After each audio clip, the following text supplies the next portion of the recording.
ಅವಳ ಕನಸಲ್ಲಿ ಫೋಟೋ ಒಡೆದೋಗಿರೋ ಥರ, ನಿಮ್ಮ ಫೋಟೋ ಒಡೆದೋಗಿರೋ ಥರ ಬಿದ್ದಿದೆ ಅಂತೆ ಭಗವಂತ. ಹೌದು ಮಗಳೇ, ಏನೂ ಸಮಸ್ಯೆ ಇಲ್ಲ, ಹೆದರಬೇಡ, ನಾನಿದ್ದೀನಿ. ನಾನೇ ನಿನಗೆ ಆ ಥರ ಕಾಣಿಸ್ಕೊಂಡಿರೋದು. ನೀನು ನನ್ನ ಸೇವೆ ಎಷ್ಟು ಮಾಡ್ತಾ ಬರ್ತೀಯೋ, ಪ್ರತಿದಿನ ಋತಿಕೆ ಪ್ರಸಾದ ತಗೋ, ಪ್ರತಿದಿನ ನನ್ನ ಧ್ಯಾನ ಮಾಡು. ರಾಯರಿದ್ದಾರೆ, ನನ್ನ ಇದ್ದಾರೆ ಅಂತ ನೀನು ಮನಸ್ಸಲ್ಲಿ ಅಂದ್ಕೊಂಡು ಎಲ್ಲ ಯೋಚನೆಗಳನ್ನ ಪಕ್ಕೋಗ್ಬಿಟ್ಟು ನಾನಿದ್ದೀನಿ ಅಂತ ನೀನು ಧೈರ್ಯ ಶಕ್ತಿ ಆಗಿ ನೀನು ನನ್ನ ಸೇವೆ ಎಷ್ಟು ಮಾಡ್ತೀಯೋ ಅಷ್ಟು ನಾನು ನಿನಗೆ ಪ್ರತಿಫಲ ಕೊಡ್ತೀನಿ ಮಗಳೇ ಅಂತ ಅವಳಿಗೆ ಆಶೀರ್ವಾದ ಮಾಡಪ್ಪ. ರಾಯರೇ, ನೀವು ಬಂದಿರೋ ಸತ್ಯನ, ಅವಳ ಕನಸಲ್ಲಿ ಬಂದಿರೋದು ನಿಜನ ರಾಗಪ್ಪ? ಯಾವುದು ಸಮಸ್ಯೆ ಇಲ್ವಾ?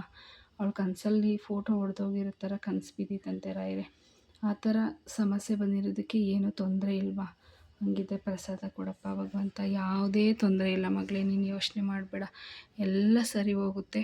ನೀನು ನನ್ನ ಸೇವೆ ಮಾಡೋದ್ರಲ್ಲಿ ನೀನು ಎಲ್ಲ ವಾಸಿ ಮಾಡ್ಕೊತೀಯ. ನನ್ನ ಸೇವೆನೇ ನೀನು ಮಾಡ್ದಂಗಿದ್ರೆ ನಾನು ನಿನಗೇನು ಮಾಡೋಕ್ಕಾಗಲ್ಲ ಮಗಳೇ ಅನ್ನೋದಾದರೆ ಪ್ರಸಾದ ಕೊಡಿ ಭಗವಂತ. ಅವಳು ನಿಮ್ಮ ಸೇವೆ ಮಾಡ್ತಾಳೆ, ಅವಳು ಕಾಯಿಲೆನ ಅವಳಿಗೆ ಆದಷ್ಟು ಬೇಗ ವಾಸಿ ಮಾಡಿಕೊಡಿ, ಅವಳಿಗೊಂದು ಜೀವನ ಕಟ್ಕೊಡಿ.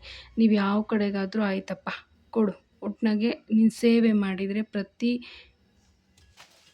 ಭಗವಂತ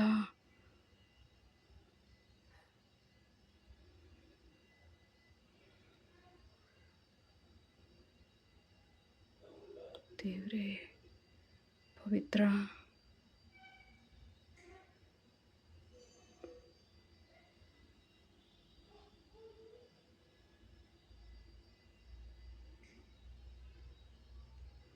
ಅಬ್ಬಾ, ನನಗೇನು ಮಾತಾಡೋಕ್ಕಾಗ್ತಾಯಿಲ್ಲ.